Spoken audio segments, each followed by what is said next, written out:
8, 19 December తేదీల్లో జరిగేటటువంటి కాకినాడలో జరుగుతున్నటువంటి T20 cricket championships for deaf అంటే మగవారి కోసం నిర్వహిస్తున్నటువంటి T20 క్రికెట్ టోర్నమెంట్కి సంబంధించి ఈరోజు మన వెస్ట్ గోదావరి నుంచి 16 మంది ఈరోజు west Godavari district sports federation of the డెఫ్ నుంచి 16 మంది ఈ స్పోర్ట్స్లో ఈ ఈవెంట్లో పార్టిసిపేట్ చేస్తున్నారు.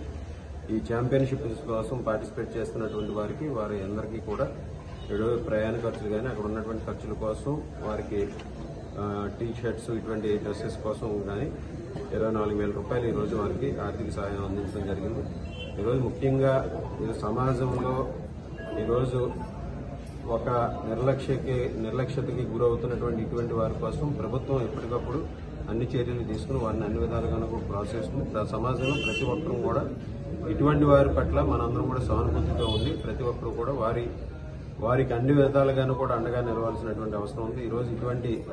ఈరోజు అన్ని ఒక దివ్యాంగులకు సంబంధించి వారికి ఈరోజు భగవంతుడు కొన్ని లోపాలు ఇచ్చినప్పటికీ కూడా ఎంతో దృఢ సంకల్పంతో వారు ఇటువంటి టోర్నమెంట్స్ లో పాల్గొంటూ వారు తమ ప్రతిభని చాటడం చాలా సంతోషం, అభినందనీయమని ఈ సందర్భంగా తెలియజేసుకుంటూ వారికి అన్ని విధాలుగాను కూడా ఈ క్రికెట్ టోర్నమెంట్ లో మన జిల్లా నుంచి తణుకు నుంచి వెళ్తున్నటువంటి వీళ్ళందరూ కూడా ఛాంపియన్స్ గా తిరిగి రావాలని ఆకాంక్షిస్తున్నారు.